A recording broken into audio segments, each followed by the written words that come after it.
boa noite a todos. Mais uma vez, fico contente de estar junto com vocês, recebendo essa energia, porque vocês sabem que quando a gente está aqui, vocês que sustentam, né? Então, é muito gostoso sentir isso. E pelo menos eu sinto mesmo. Sinto, né? Não sei como que vocês palestrantes agem com isso, mas o meu é forte. Eu sinto bem a energia. Bom, hoje eu escolhi o tema entender o Evangelho segundo o Espiritismo. É fácil? Eu estou fazendo uma pergunta. Entender o Evangelho segundo o Espiritismo é fácil? Então, nós vamos ver que, de fato, a resposta aqui delas é assertiva, porque não é fácil, e saber por que não é fácil, né? E uma das coisas, assim, que a gente precisa, a primeira coisa em considerar é que, no Brasil, o Espiritismo é muito, ele se estende, né, fundamentalmente na prática religiosa. Ela é uma religião, porque estamos no Brasil. Então, o Brasil já tem essa cultura, essa tendência, e traz para o Espiritismo essa religião. E a primeira coisa que a gente sabe é que o Espiritismo, aliás, religião católica, né? Apostólica romana. E que, primeira coisa, o Espiritismo não é uma religião. Ela tem um tripé: ciência, filosofia e moral. E esse tripé não permite, acho que é intencionalmente, né? Não permite que a gente só fique numa vertente. É 3 e tem que estar juntas: filosofia, ciência e moral. Então, por isso que ela é difícil de ser entendida, interpretada e colocada em prática. Os conceitos codificados por Allan Kardec nesse Evangelho segundo o Espiritismo, ele tem, resumindo, a imagem de um catecismo consolador. Tudo bem que estudar, vir no centro, ler, conversar sobre, acalenta, ajuda, a gente sai com novas ideias, isso é verdade. Mas considerar que ele é um catecismo consolador, daí nós já estamos começando a misturar as coisas. As primeiras obras que o Allan Kardec divulgou são: primeiro foi o Livro dos Espíritos, na sequência ele divulga o Livro dos Médiuns, em terceiro lugar vem o Evangelho segundo o Espiritismo. Então, isso chama atenção. Por que em terceiro lugar? Por que não foi o primeiro? Depois ele divulga o Céu e o Inferno, para no fim a Gênese. Então, o Evangelho segundo o Espiritismo, ele foi colocado para ser lido, estudado, 7 anos depois do Livro dos Espíritos. Então, primeira coisa que a gente observa, que a base é o Livro dos Espíritos. E quando vem o Evangelho, ele vem para esclarecer as coisas que já estão colocadas no Livro dos Espíritos. Isso é básico para a gente começar o raciocínio. No frontispício, né, do livro do Evangelho, tem uma expressão muito importante, né, Se vocês agora que vão para casa, deem uma olhada, né? Lá no rosto, na folha de rosto do livro, diz assim: este livro, né, contém a explicação das máximas morais do Cristo. Máximas morais do Cristo. E sua concordância com o Espiritismo e sua aplicação a diversas posições da vida. Isso está lá, é uma frase. Então ele começa contendo a explicação das máximas. O que são as máximas de Cristo?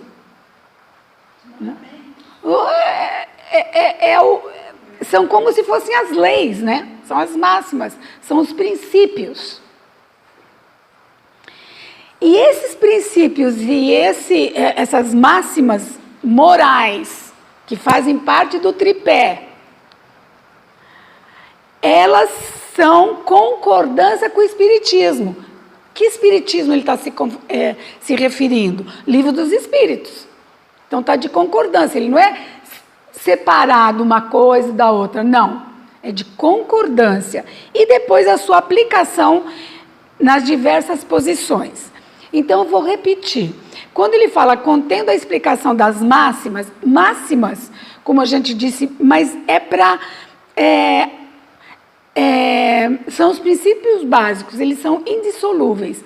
E antes disso ele fala assim, contendo a explicação das máximas. Então é esclarecendo, trazendo luz às máximas que estão no Livro dos Espíritos. Que as leis estão lá, né? Explicadas no Livro dos Espíritos. Então se pode inferir o seguinte, que o Evangelho segundo o Espiritismo teve por objetivo tornar entendível as leis naturais. As leis naturais, muitas vezes a gente diz, mas que são essas leis naturais? Exatamente. Toda vez que nós espíritas estivermos falando de leis naturais, nós estamos falando de coisas que só Deus, no caso, pôde criar. Por exemplo, o sol e as estrelas, a noite, o dia, é o homem que gerou isso, que inventou isso, é uma técnica do ser humano? Não. Então, tudo que é natural, que vem de Deus, que não foi o homem que pôs as mãos, a gente chama de leis naturais.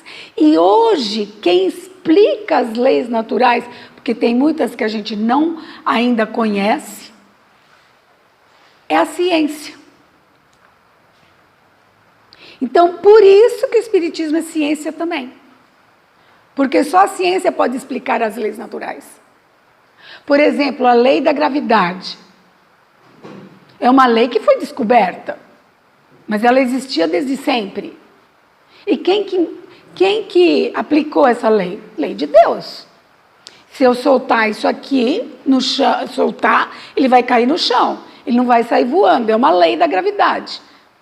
Então eu não posso contrariar essa lei. Então, o Evangelho segundo o Espiritismo estuda as leis naturais. E, na verdade, ele vai focar essas informações nos 4 evangelistas, né? Que é o Marcos, o Mateus, o Lucas e o João. Então, ele traz para o Evangelho essas informações e faz a demonstração dessas máximas, para poder entender. Muito bem. Ele explica no conhecimento espírita, né? Sim. Pelo que a gente entende do Evangelho, ele pega um pedacinho, né? Isso. Da Bíblia, eu acho que é da Bíblia, e explica Isso. o que aquilo quer dizer no Espiritismo. Isso mesmo. Eu vou chegar nessa da Bíblia. E aí, quando ele fala a sua concordância com o Espiritismo, ele diz assim, que são explicações científicas, que vêm das leis naturais, que foram ensinadas por Jesus e que são assumidas pelo espírito angélico. Quem que é o espírito angélico? Jesus. Então, quando Jesus também veio e disse o que disse, mostrou o que mostrou, tudo tem, então, uma máxima naquilo. E é isso que a gente tem que tomar conhecimento e consciência para não errar. Porque senão fica uma fé que não é uma fé raciocinada, como o Espiritismo prega. Suas aplicações nas diversas posições, quer dizer que ele está mostrando no Evangelho que essas explicações não são sobrenaturais. E se você for para qualquer outra religião, você vai ver que tem muita coisa sobrenatural. Certo?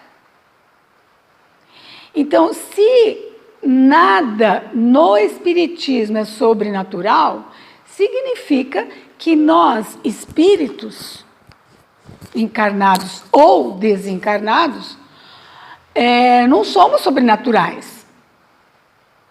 Nós somos naturais. Né? Viemos de Deus. Aliás, eu gosto de fazer essa pergunta. Quando a gente, às vezes, pensa assim, eu nasci, né, do meu pai e da minha mãe. Mas quem criou eu? Eu. Meu pai e minha mãe são os transportadores, né? Agora eu estou fugindo um pouco do tema. Mas meu pai e minha mãe, o esperma e o óvulo, vamos dizer assim, eles... É uma lei natural que os dois formam uma outra criatura. Mas quem criou essa criatura? As leis naturais, ou seja, Deus. Porque eu sou um espírito. Quem criou o espírito?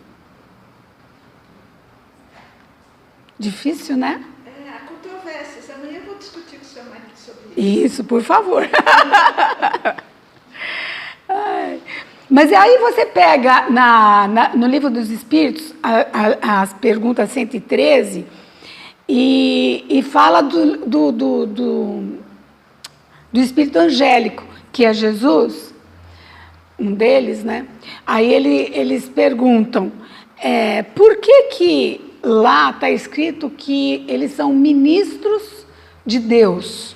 Está até escrito assim, ministros e mensageiros de Deus, cujas ordens eles executam para manter a harmonia universal, pois, além de comandar todos os espíritos que lhes são inferiores, ajuda-os a se aperfeiçoarem e designarem suas missões. Então, nessa pergunta dos livros dos Espíritos, está mostrando o quê? Que existe uma hierarquia de 10 classes, 3 ordens e 10 classes de espíritos. Eu não vou entrar em detalhes, mas o nível superior de todos são os puros, os angélicos. E eles é que conseguem, vamos dizer assim, ser mensageiros de Deus. Eles trazem a informação e dão para todos os mentores, por exemplo. Para os anjos guardiões. Então, quando a gente... Por que isso é importante nesse nosso raciocínio? Porque se a gente considerar qualquer livro sagrado, ou seja, a palavra de Deus, o que a gente tem que entender? É a palavra de Deus? Não. Nenhum livro é a palavra de Deus diretamente, livro sagrado, porque Deus falou com aquela pessoa. Não tem como. Os angélicos é que inspiram as pessoas, e as pessoas, então, conseguem escrever os livros que vão ser uma ordem, vão ser uma moral, uma ética daquele grupo. Então, você falou na Bíblia. Essa é a resposta. Então, será que a Bíblia é considerada pelos espíritas? Porque o católico, o apostólico romano, considera que ele foi escrito e ditado por Deus. Certo? Então, por conta dessa escala hierárquica de espíritos, nós sabemos e concluímos, cientificamente, vamos dizer assim, Não é nenhum achismo. isso, não é um achismo, é pela lógica, pelo estudo, pelo raciocínio, que isso foi colocado. E por isso que o Evangelho segundo o Espiritismo não é fácil de ser, assim, considerado como se fosse uma leitura simples. Bom, aí a pergunta é, qual o caminho que ele, Jesus, que é um espírito de máxima hierarquia, trilhou para chegar ao topo da escala hierárquica? Quando ele falou, eu sou o caminho e a verdade.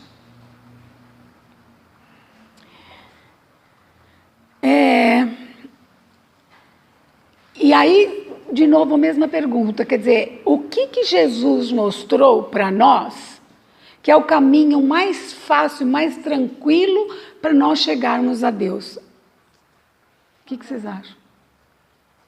Eu já fiz essa resposta agora há pouco, eu estava falando dela. As leis naturais. Então, Jesus teve como missão mostrar as leis naturais. Pelas histórias que ele contou, pelas formas. Tudo bem, muita gente fala, ele fez os milagres. No Evangelho segundo o Espiritismo não entra os milagres. Não tem os milagres. Por isso que ele é diferente do Evangelho católico apostólico romano. Por quê? Porque os milagres não são considerados sobrenaturais. Jesus praticou alguns milagres? Sim. Mas aí todo mundo interpretou como se fosse uma coisa sobrenatural. E aí é que vem o estudo para descobrir que não é assim. As leis naturais que regem e se aplicam a todas as coisas criadas refletem o objetivo de Deus ter criado o universo. Essa é a conclusão. E uma das coisas mais bonitas que tem quando a gente pensa nas leis de Deus, as leis naturais, são leis universais. Ou seja, elas se aplicam a absolutamente tudo que é da natureza igualmente. Não tem favoritismo. A lei não quer saber se eu sou branco, se eu sou negro, se eu sou rica, se eu sou pobre, se eu moro na China, se eu moro onde. Não, é igual a todo mundo. Qual é a lei que é igual a todo mundo que nós conhecemos, assim, de cara? A sangueação. Não, tem uma muito mais fácil. Atinge todo mundo. A morte. Aí, a vida e a morte. É uma lei natural? Todo mundo vai passar por isso? Acabou. É universal. Não tem favoritismo. As leis naturais são para qualquer grupo, qualquer pessoa. Então, por que nós, espíritos, seres inteligentes da criação, não seguimos as leis naturais, que são sábias, que são eternas, preferindo as leis sociais? Preferindo é assim. Essa é uma pergunta que eu estou fazendo. As leis sociais, por exemplo, não pode falar alto não sei aonde, não pode vestir daquele jeito, não pode falar daquele outro jeito, qualquer coisa assim. Mas são leis sociais. E nós sabemos que essas leis sociais são muito fortes. Quando você vai ver, você está trancada numa caixinha quadrada de tanta pressão social, que você não pode fazer isso, você não pode fazer aquilo, você não pode ir, não pode voltar, não pode não sei o quê. Né? Então, por que a gente dá valor a essas leis sociais e esquece que existem as leis universais? O que vocês acham? Eu acho que uma pune, né? As leis sociais te punem, então você tem que estar alerta. Agora, as leis naturais te punem também. Claro. Você não sabe disso.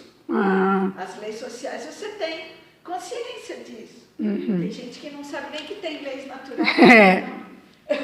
Acho que não é que a lei social pune mais rápido. Bateu, levou. Bateu, levou. E o pior é que você se rende a essas leis sociais, né? Você nem cogita. Senta, chora e fica por isso mesmo.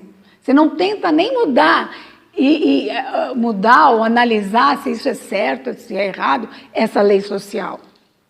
Né?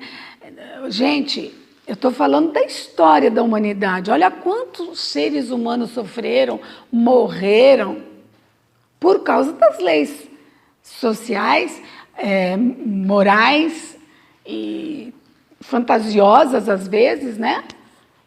Não pode... morreram antes que a lei natural o fizesse, né? Na fogueira, ou enforcado, ou sei lá dos quantos. Então, é isso. A gente tem que conhecer as leis naturais porque, na verdade, elas estão registradas em nós, né? Aonde mesmo? Na nossa consciência. Então, ninguém precisa dizer que eu errei. Eu sei que eu errei. Não precisa ninguém falar. Então, para que ter essa lei social tão forte que me pune, desde pequena, que me corta as asas, e eu não entendo mais nada e vou, né, entrando nessa roda e chego como um adulto submisso, porque fizeram isso mesmo, cortaram o meu raciocínio lógico, não deixaram eu errar sozinha, consertar o que eu errei, enfim, muito vem da educação, isso não tenha a menor dúvida. Mas tem sempre tempo de perceber que existe uma lei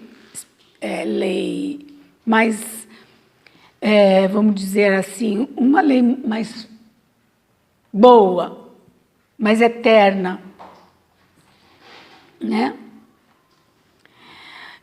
Kardec também escreveu, lá na primeira folha, aquilo que eu li, e tem um outro pedacinho mais embaixo que diz assim: não há fé inabalável, senão aquela que pode encarar a razão face a face em todas as épocas da humanidade. Isso significa o quê? Por que ele diz que não há fé inabalável, senão aquela que encara face a face? Porque à medida que a gente descobre que tem uma coisa mais forte do que o dono, né? O dono que manda, ou o chefe que impõe, ou a mãe que briga, ou o pai que castiga, sei lá. Essa dinâmica que acaba nos arrasando o racional, ela tem que ser gradativamente substituída. À medida que a gente entra no mundo dos adultos, a gente tem que ter oportunidades sempre de crescer. Por exemplo, nós estamos aqui. Quanta gente vocês acham que não vem aqui porque falaram para eles que tudo que acontece aqui é do demônio? O que vocês acham lá atrás? Pouco ou muitas? Muitas.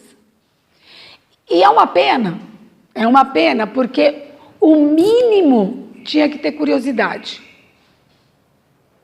O mínimo. Vim aqui e ver se realmente é do demônio. Só isso. Para depois falar o que quiser. Agora, falar porque ouviu dizer, porque o outro disse, porque não sei o quê, é uma escalada que a lei natural não vai te permitir continuar. Um dia isso vai te pegar. No sentido de que você vai ficar... como é que eu diria? Você vai despertar. Não, para despertar vai chegar no teu limite, você não vai aguentar. Por quê? Porque tem uma coisa importantíssima nas leis naturais, que é a inteligência. Nós temos um instrumento que se chama inteligência. E a inteligência, obrigatoriamente, ela precisa crescer. Não adianta.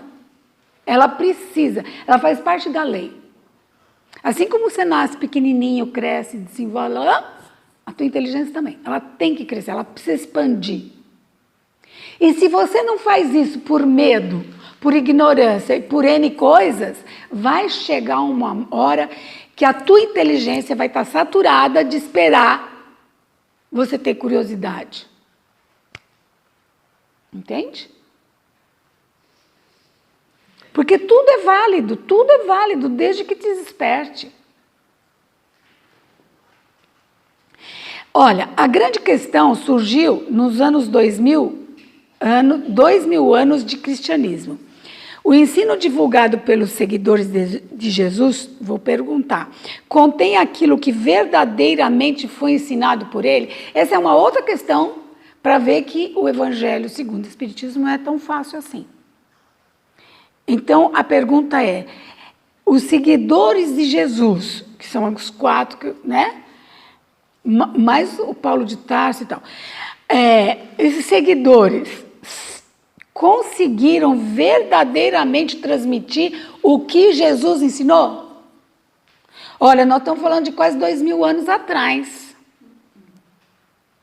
Nós estamos falando, só para vocês terem uma ideia de escala, de tempo, a igreja instituída depois que Jesus morreu, que não tinha igreja antes, não existia.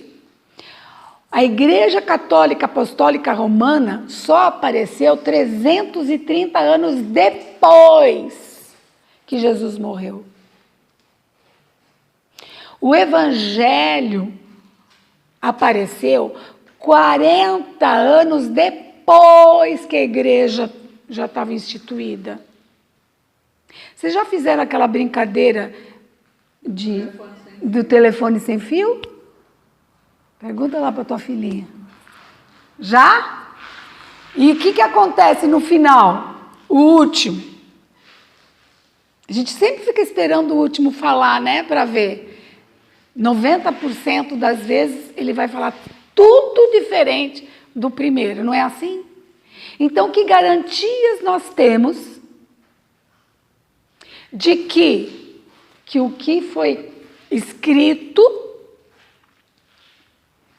que foi transmitido tantos anos depois por via oral, porque não tinha escrita, olha a dificuldade, era por via oral. É difícil imaginar? Se retratou verdadeiramente o que ele disse? Então, o que a gente pode tirar disso? Que, dependendo da moral, da ética, de quem ouviu, ele vai transmitir. Essa é a conclusão que a gente chega. Então, se a gente pega os 4 evangelistas, e começa a fazer estudo comparado entre um e outro, vai ter muita divergência, apesar dos 4 serem seguidores de Jesus. E aí é que entra Allan Kardec, que começa a perceber que essas mensagens eram transmitidas por interpretação pessoal. A gente não está dizendo se estava certo, se estava errado. Começa por aí a nossa análise. Então, para cultuarmos a fé raciocinada, que é a sustentação do espiritismo, nós temos que pensar dessa forma, fazendo análise crítica. Naquela época, existia o paganismo. Que horas são? Eu não enxergo daqui. O paganismo. Então, todos aqueles que... O que era o paganismo? Era todos aqueles que não tinham recebido o batismo, né? Depois da igreja instituída.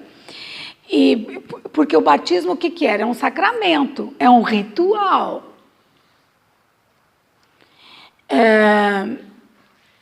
Que tem como conotação o renascer para a vida espiritual, purificado. Então, eu assisti um filme esses dias, coincidentemente quando eu estava pensando nesse texto, e o filme mostra que na Escócia, né, na Escócia e a Inglaterra estavam brigando, os dois países. E na Escócia tinha 2 irmãos. E um desses 2 irmãos é que ia ser o rei da Escócia. E a luta entre a Inglaterra e tal, eles perceberam que eles iam perder a guerra para a Inglaterra porque eles não tinham um rei. Porque eram os 2 e ficava aquela briga, quem que ia ser o rei, quem que... Isso é verídico, é história verídica.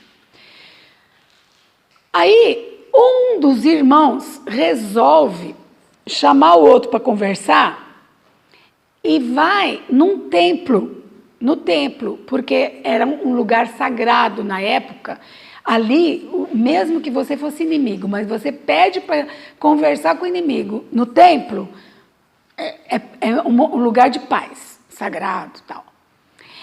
E aí esses 2 irmãos vão lá conversar porque eles têm que decidir quem que ia ser o rei.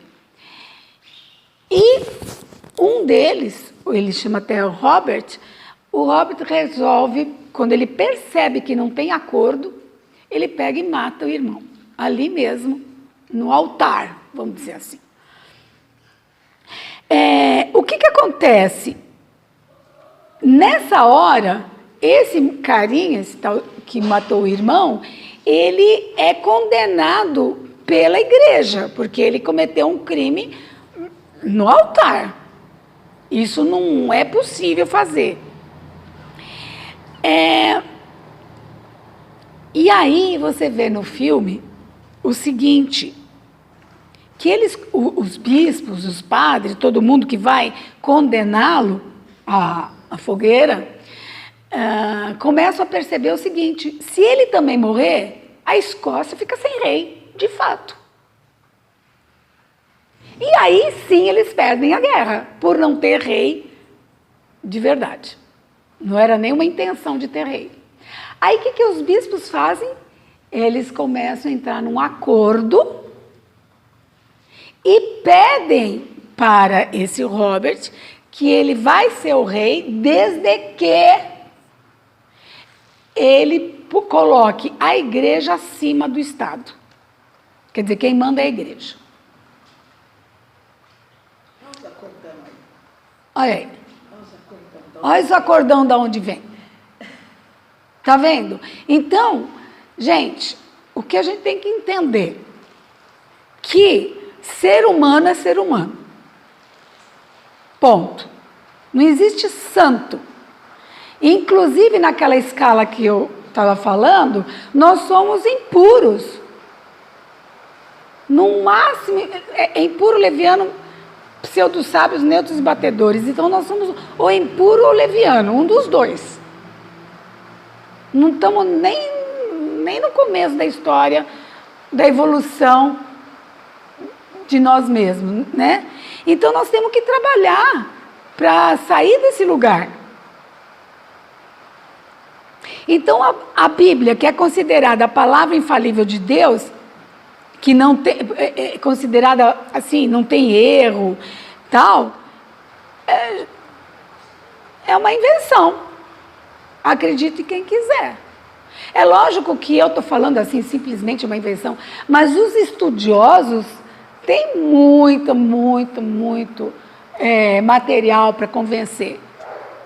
Eu estou aqui meia hora, não vai dar para explicar tudo, mas se vocês forem estudar a história, vocês vão ver que é por isso que Kardec, na hora que ele descobre que, porque ele era um estudioso, ele era um curioso, ele queria entender, porque era a época das mesas girantes, ele queria saber como é que isso funcionava. E quando ele começou a estudar e percebeu que não era bem assim, ele coloca o seu evangelho e começa por aí, só que no começo chamava imitação do evangelho. Não era evangelho segundo o Espiritismo, era imitação do evangelho. A primeira edição que ele coloca. E essa imitação do evangelho, que era mais ou menos 1700,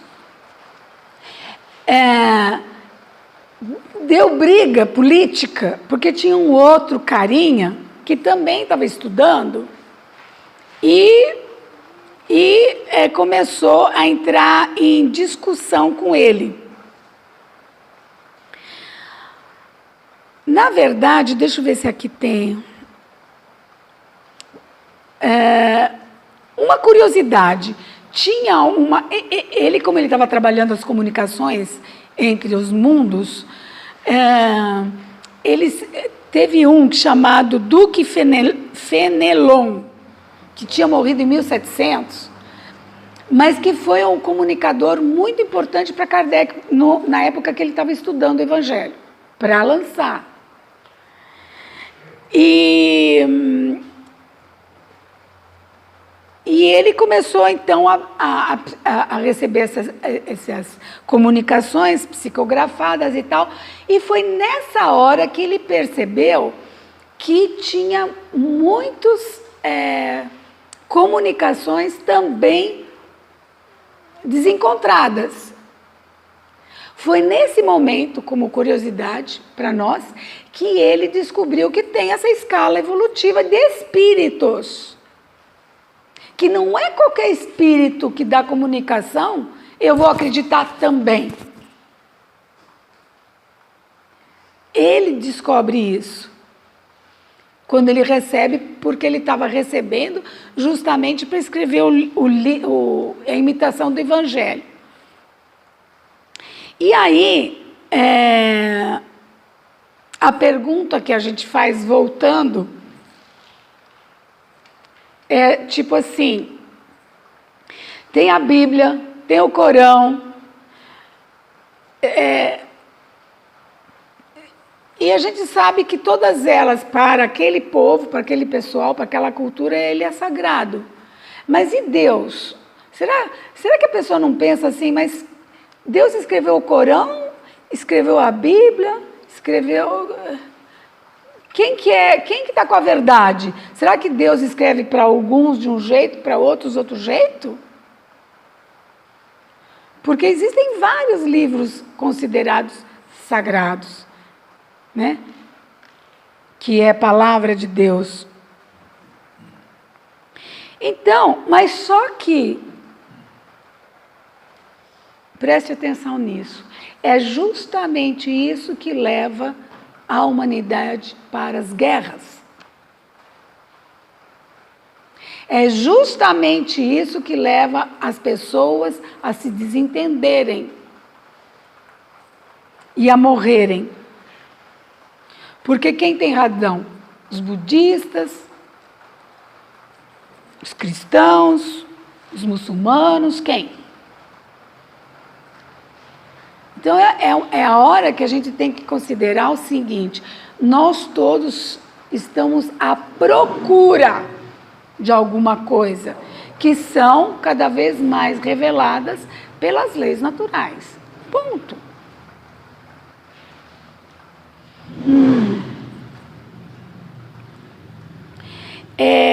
Tem horas que eu preciso pular um pouquinho.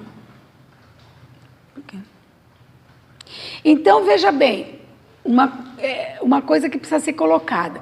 Não importa se a contradição é ou não um fato importante. O que vale é, se as duas não são iguais, uma está errada. Então, se eu percebo, se eu leio uma coisa, ou ouço alguém falar alguma coisa, e o outro outra coisa, eu tenho obrigação de procurar entender com quem que está a lógica. Oi? Com quem está a lógica, o entendimento. Porque se é falso ou não é falso, aí vai depender da interpretação e da evolução de cada um. Isso aí não tem jeito. Cada um tem o seu tamanho, né? Para entender.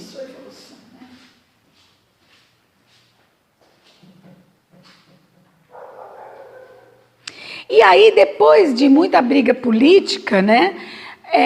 Kardec resolve mudar o nome do Imitação do Evangelho para Evangelho segundo o Espiritismo. Por quê? Porque teve um pessoal, já eu leio para vocês, da igreja, que começou a combater demais.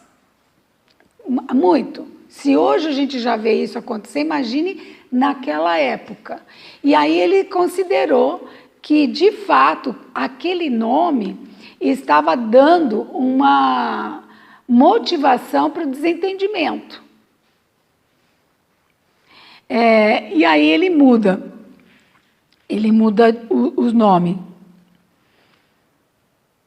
Que nome esdrúxulo, imitação do Evangelho, né? Pois é, mas o que ele queria mostrar é que ele não estava fazendo nada de diferente, ele estava pegando aquilo e analisando de novo. E explicando. Eu, sinceramente, eu não sei qual que é pior, hoje em dia, porque a palavra espiritismo é tão mal vista aí fora. Você fala que é espírita, parece que você, sei lá, é meio que, sabe, as pessoas, é pejorativo, né? Pelo menos é o que eu estou enxergando no momento. E não é em todo lugar que isso acontece, não é mesmo. Tem, por exemplo, você vai na França, que foi o lugar onde ele viveu, onde ele morou, isso vem em primeiro lugar. Você até, sabe, você se sente bem sendo espírita, vamos dizer assim. Né? Então, uma outra coisa que eu queria mostrar é que quando vocês folharem o livro Evangelho, tem vários nomes assinados nos comentários. Né? Você lê lá uma passagem de Jesus, depois tem um comentário de um desencarnado. Olha, deve ter mais de 30 assinaturas diferentes. Tem o tal do Fenelon, tem Ernesto, tem Santo Agostinho, tem a Rainha da França, tem São Luís. Peguei uns nomes aqui, tem Lázaro, Vicente, tem Elizabeth de França, tem o Bispo de Neves, tem um monte. E eu quero chamar a atenção que não significa, em absoluto, que aquele nome representa o nome da pessoa. Você põe o nome que você quiser quando você está comunicando, ou eles.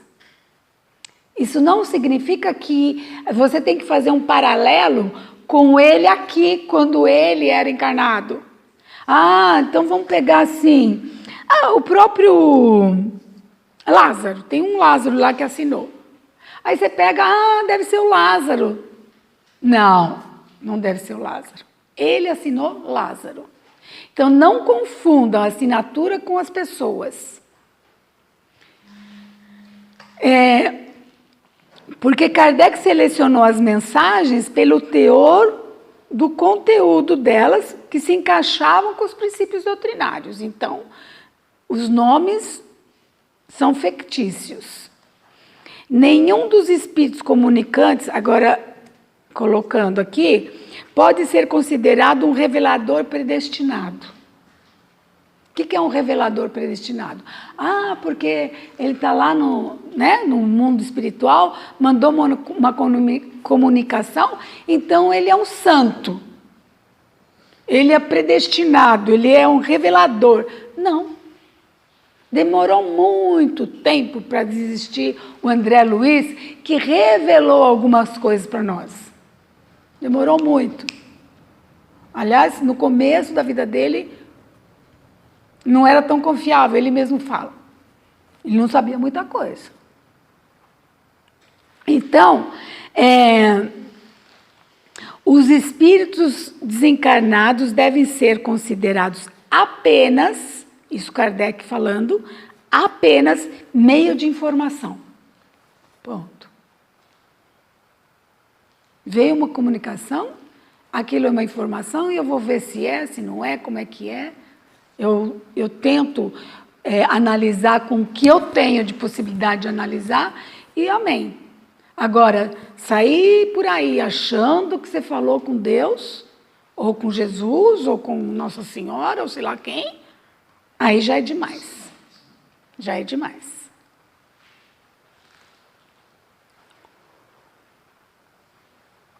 Outra coisa, o Evangelho não foi uma obra ditada pelos espíritos comunicantes, que isso fique bem claro. O próprio Evangelho não foi ditado, só aqueles comentários. Ela foi preparada pelo próprio Kardec ao perceber a necessidade de tornar mais claro os princípios da doutrina espírita, associando-os com os acontecimentos do dia a dia das pessoas. Então, o próprio Evangelho não é uma comunicação, como é o Livro dos Espíritos. O Livro dos Espíritos tem muita comunicação e muita análise para considerá-los alguns princípios. Ele estudou muito tempo em cima do que ele foi comunicado e ele selecionou os princípios. Então, o Evangelho não é uma obra ditada. Qual o significado da expressão usada pelo mentor do Kardec, que é o Espírito da Verdade, quando ele diz assim: são chegados tempos em que todas as coisas devem ser restabelecidas em seu sentido verdadeiro? O que será que ele quis dizer? Porque essa é uma frase que aparece lá no livro no Evangelho. São chegados tempos. Então, isso tem que ser considerado que vão se dissipar as trevas. Vão se dissipar. A ciência, a lógica, o raciocínio mais evoluído dos seres humanos vão dissipar e vencer a ignorância. Porque nós fomos criados simples e ignorantes. Então, nós vamos vencer essa ignorância aos poucos. Então, tirar da frente como é que eu percebo que eu sou ignorante, entre aspas? Não ignorante mas ignorância de pouco saber. Como é que eu percebo?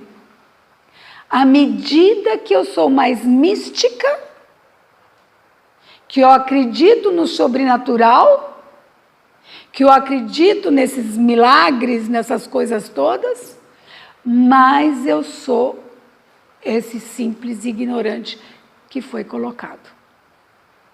Deu para perceber?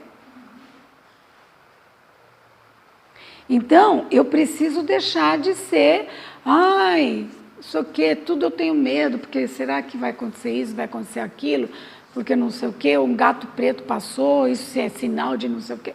Aquelas coisas que não tem nem pé nem cabeça.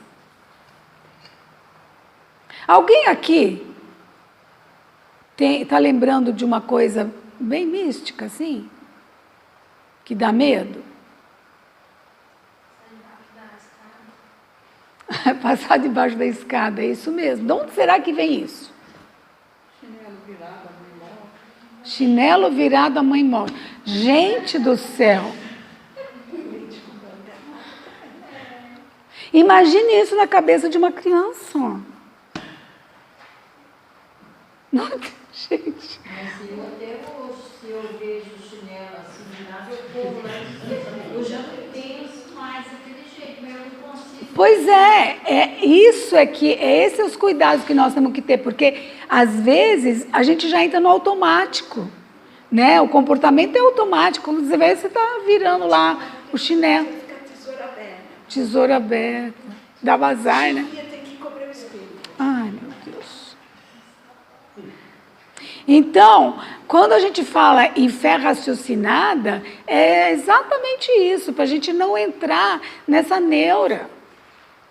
Tem que ver, existe lógica nisso? Faz sentido? Porque o misticismo é na era dos, sei lá, das cavernas, não somos mais.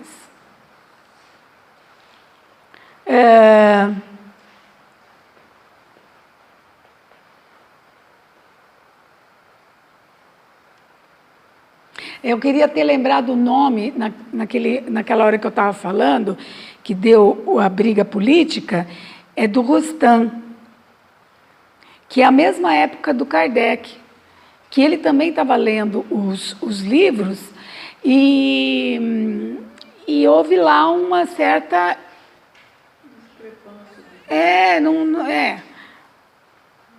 Para você ver. Uma certa competição entre eles, né? Então, esses ataques que Rustam fez para cima do Kardec, foi neste momento que ele resolve e percebe que era melhor trocar o nome.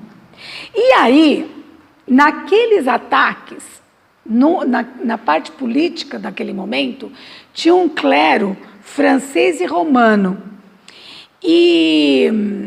inclusive, deixa eu ver aqui se tem o nome do cara aqui, acho que não. Mas é só a título de informação. É porque, está aqui, Bispo de Langres. Bispo de Langres. Numa missa, isso é história, né? Nós não estou inventando. Num sermão, em 1864, logo após a publicação da Imitação do Evangelho, ele disse num sermão, o Espiritismo, abre aspas, ele está falando, o Espiritismo é a obra do diabo que o inventou. Entregar-se a ele é colocar-se em relação direta com o demônio. Superstição diabólica. Deus permite essas coisas para reavivar a fé dos fiéis. O demônio faz-se bem, se faz de santo. Ele cita as palavras das Escrituras santas para enganar os incautos. E segue por aí. Agora imagine uma igreja cheia de gente ouvindo isso. Como é que você pensa que eles vão transmitir isso para gerações, para gerações, para gerações? É isso que atrapalhou um pouco o desenvolvimento do espiritismo naquela época. É triste, né? Mas olha a imagem que eles transmitiram.